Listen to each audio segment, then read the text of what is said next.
So I'm sure that we can all agree that Theon's betrayal of the Stark family during the War of Five Kings was not cool in the slightest, especially when he swore an oath to Robb, proclaimed him king, and called him his brother. Am I your brother?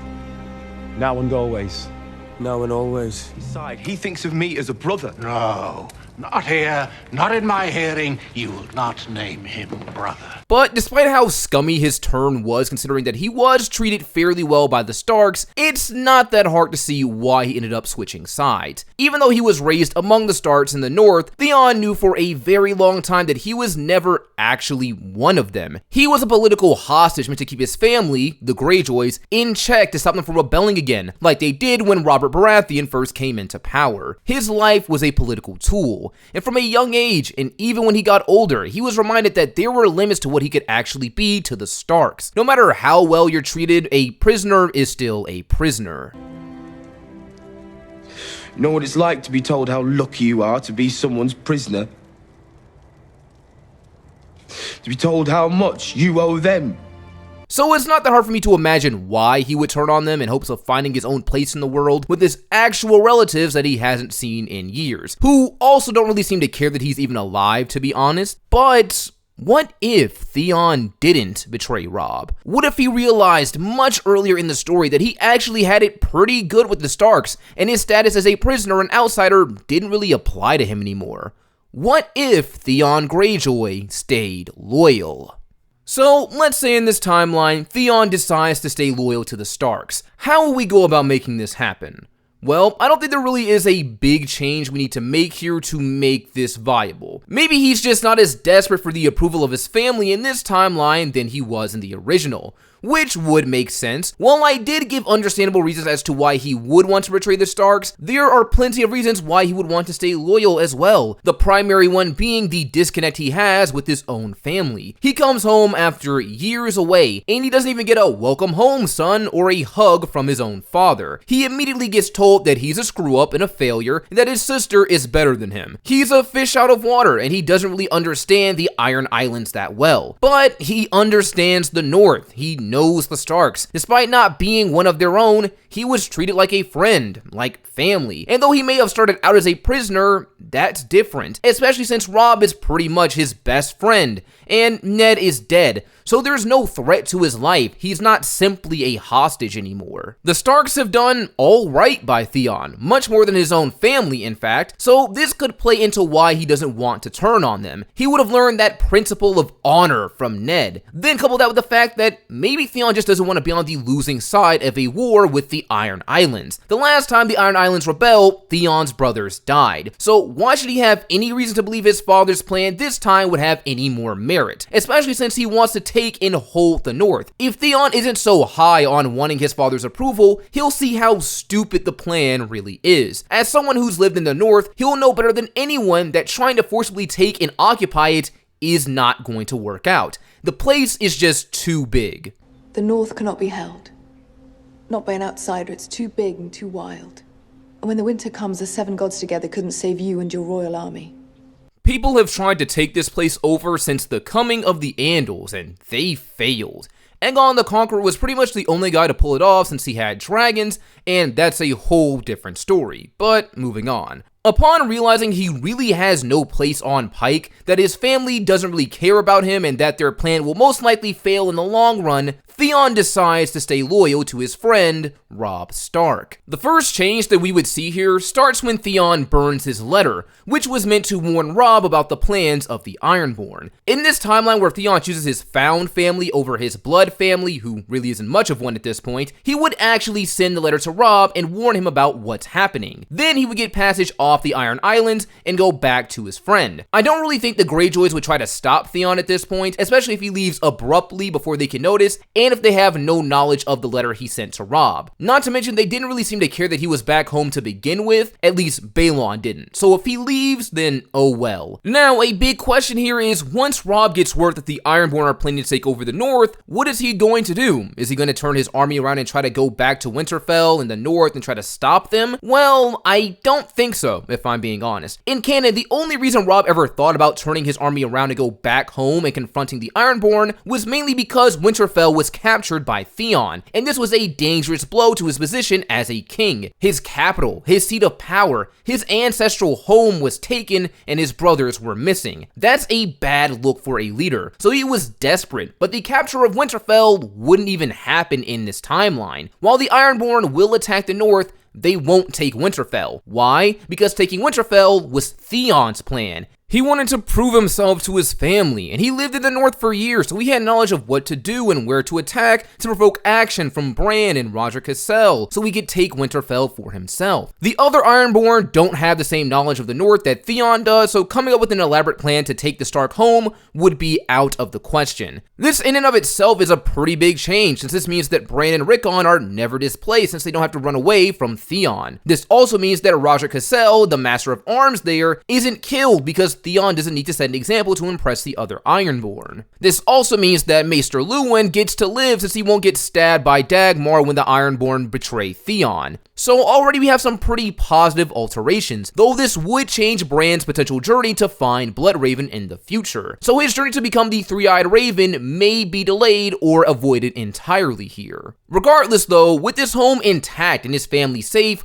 while Robb would be concerned over the north, there wouldn't be this pressing urge to immediately turn his host around and go back home, especially considering how detrimental this would be to his war effort. If he spends all his time going back home and working his way through the vast north to clear out the Ironborn, he loses what advantages he does have left and gives his enemies enough time to recuperate. So what's more likely is that he sends word back to Winterfell, which is then copied and sent out to the other houses in the north, which warns them about the incoming Ironborn invasions and tells them to be prepared. Some garrisons can be set up for defense. Maybe they can get some more people around Moat Cailin in the neck and stop that from being taken as well. So the Greyjoys already had it rough when they were trying to take the north, but with Theon turning on them and word being sent out in advance, it'll be even worse for them to try and gain a foothold. So the Ironborn are pretty much screwed in this scenario, more so than in canon. Now, if we assume that Theon makes his way back to Robb, he'll accompany him on the rest of his campaign. But with him being here, there are some changes that I could see happening with his addition. One of them being the release of Jaime Lannister, the Kingslayer. Now, I know that may sound odd since Theon being loyal and Catelyn releasing Jaime seem like two unrelated things, but I would beg to differ on that, for a couple reasons.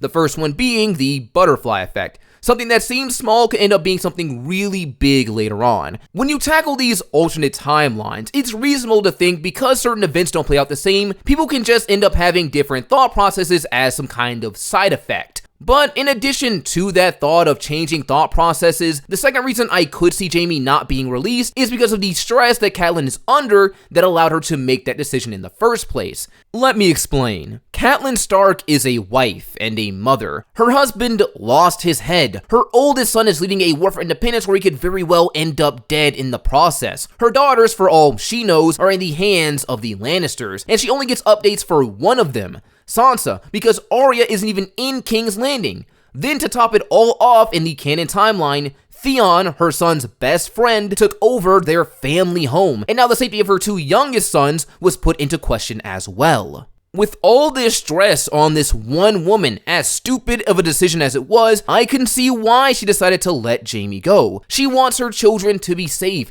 She needs some kind of win amidst all this uncertainty. So with the idea that she no longer has to deal with the pressing weight of her family home being taken, and having to deal with the stress of possibly losing two more children, she may make a different choice here. With her family arguably more secure than it was before, Jaime may stay in that cell. And Brienne, instead of becoming a chaperone and going on a road trip, stays and fights with the Starks. This is a pretty solid change. The release of Jaime had a lot of consequences for Robb in the future. It was the reason he lost a good portion of his army. If you remember, Rickard Karstark hated Jaime Lannister since Jaime killed two of his sons, and he wanted to kill Jaime out of revenge, but he only held back because of loyalty to the cause. Once Jaime was released, he went on to kill two unarmed Lannister squires for some misguided sense of vengeance. Viewing this as an act of treason, Robb beheaded him and lost the support of House Karstark as a result. If Jaime stays locked up, then Rickard Karstark has no reason to go around Robb, kill the Lannister squires, and therefore get himself killed for treason. So Robb gets to keep his army. And this is ignoring the question of if the Lannister squires are even around to begin with in this timeline. Let me explain that one. The only reason these kids were even here is because Edmure Tully, Robb's uncle, failed in carrying out his plan to kill the Mountain, Gregor Clegane, who was tearing up the Riverlands on the orders of Tywin. Edmure got too eager and chased Gregor instead of drawing him out where he could then be surrounded by Robb's men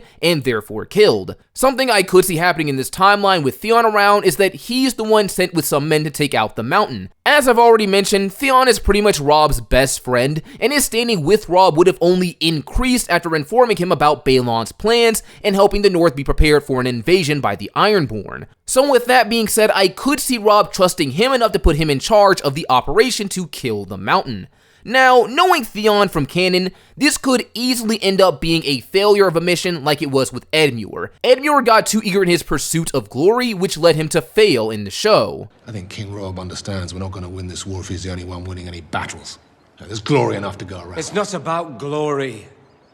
And Theon is very similar in that regard in the earlier seasons of Thrones. He prides himself on glory. He wants songs to be sung about him and to distinguish himself on the field of battle. And that desire for fame and prestige might be even worse given the fact that he was rejected by his own family. I mean, that was the whole reason of him taking Winterfell in the first place. He had something to prove. So it's entirely plausible that if we keep that same mindset here, he makes the same mistake as Edmure. He gets too eager and chases the Mountain out instead of drawing him in. But if we're gonna go with the idea that in this timeline, Theon isn't as much of a people pleaser like he was before, since he was shunned by his own family, and has a much stronger desire to do right by those who did right by him, that being the Starks in this timeline, things may play out differently. If his mindset has been altered in this way, he may actually follow through with Robb's plan the way he intended instead, regardless of if he was told the full extent of it or not. So with that in mind, if Theon does what he's told, the Mountain dies after being drawn out and surrounded by Robb's forces.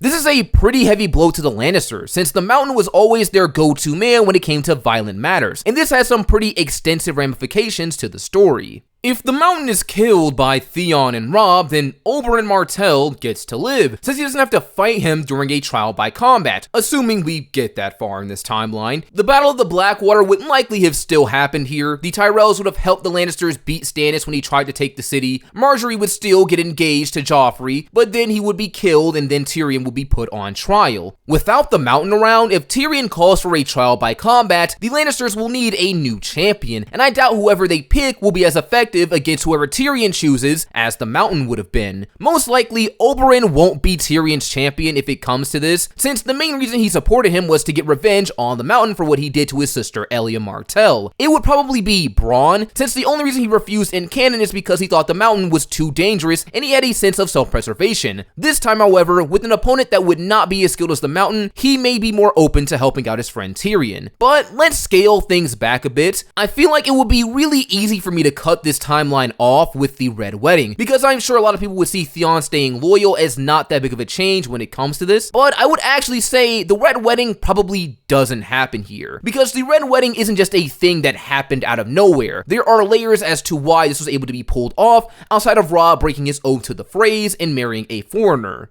Heck, even after Robb broke his oath to them, the Freys were still hesitant about committing to this act until Tywin gave them assurances.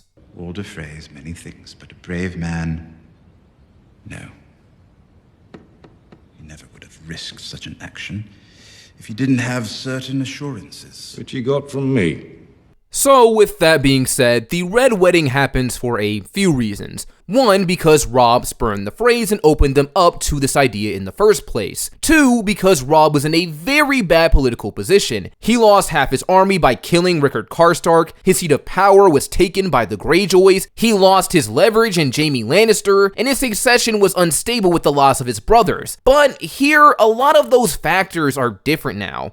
Robb's army is still intact since he didn't kill Rickard Karstark. Winterfell wasn't taken by the Greyjoys or sacked by the Boltons. His brothers are safe. And to top it all off, Jaime is still a hostage. The death of the Mountain would have definitely earned Robb some rapport and notoriety and made some people a bit more hesitant about making a move against him, but with the addition of Jaime as a hostage here, this alone could probably prevent the Red Wedding, because Tywin wouldn't want to risk his son being caught in the crossfire. Not to mention, the Boltons may not be so eager to cross Robb in this timeline either. As I said before, they weren't given the chance to sack Winterfell thanks to Theon, and with Robb in a much more stable and powerful position, turning on him would not be in Roose Bolton's best interest at this point. So a tragedy could be averted here. Edmure can marry Rosalind Frey without the blood of his family on his hands, so things are pretty positive for the Starks right now. Arya will also be reunited with her family at the Twins in this timeline as well, since the Red Wedding doesn't happen here, and that's when she and the Hound originally arrived. So there is no journey to Braavos and the Free Cities and becoming a faceless assassin. And when it comes to the War of Five Kings, the Starks would really be the only competition for the Lannisters at this point, since Stannis would be on the back foot with a lot of his army gone now. Stannis is also pretty important here because with Robb still alive, this definitely changes up his timeline as well. With the North still unified under a Stark king, it's unlikely that Stannis goes beyond the wall to meet Jon. In canon, Jon sent out some letters to the remaining kings in the war in hopes that one of them would give him some support against the White Walkers. Stannis entertained the idea, but only went to see Jon really out of desperation. His army was failing, and he needed the North if he wanted to make any kind of moves against the Lannisters. His way of getting the North under him would have been legitimizing Jon as a Stark, freeing him from the Night's Watch and installing him as Lord of Winterfell in order to gain the Northerners' support. But with Robb still around, there is no way a plan like that is viable for Stannis to get more support for his cause. So he may be screwed here, especially since I don't see him trying to make an alliance with the Starks as well. Now, going back to Jon here for a second, when it comes to getting support for the White Walkers, I don't even think he'll reach out to Stannis for help to begin with. Since Robb is still around, and they were always pretty close, he's gonna send him a letter asking for help at the wall. Now, I'm sure Robb would definitely want to go see Jon and possibly help him out with the situation, but that would be a pretty dumb decision for him to make at this point. He can't divide his army to go check on his half-brother, so what he'll probably do is send Roger Cassell via letter to go check in on Jon at the wall and ascertain the threats of the others. So as a result of Jon's friends and family still being around, the White Walkers might be taken a bit more seriously here, at least when it comes to the stuff in the North. Now, there is a lot that could happen in this timeline due to the Stark's survival and them being persistent opposition to the Lannisters. I think a Stark victory could very well be possible, since Robb was doing a heck of a job beforehand. This could cause some issues though with Daenerys later on if she still happens to arrive. The Starks wouldn't exactly be keen to bend the knee to her, even with the dragon, so that's something in and of itself. Stannis might also get to live longer here if he doesn't go to the North and try and fail to take Winterfell back from the Boltons, which wouldn't even be an event that happened here because the Boltons never would have risen to power. So Stannis might be stuck on Dragonstone or stuck at Storm's End trying to figure something out with Melisandre. Another thing to think on is that Myrcella Baratheon probably survives in this timeline as well, since Oberyn never died. Remember, Ellaria killed Myrcella as revenge for what happened to Oberyn when he fought the Mountain. So if the Mountain dies so much earlier on, and Oberyn never has to fight him and therefore lives, so does Myrcella because there's no revenge killing. Dorne would probably be in a much better position as well, and maybe they would work with the Starks to take down the Lannisters since they do still hate them. Or they would probably side with Daenerys when she shows up since Elia Martell was married to her brother Rhaegar. Therefore, there was already an existing alliance between the families. Not to mention in the books, Viserys was secretly betrothed to Doran Martell's daughter, and the Dornish were secretly plotting a Targaryen restoration, before Drogo gave Viserys his golden crown.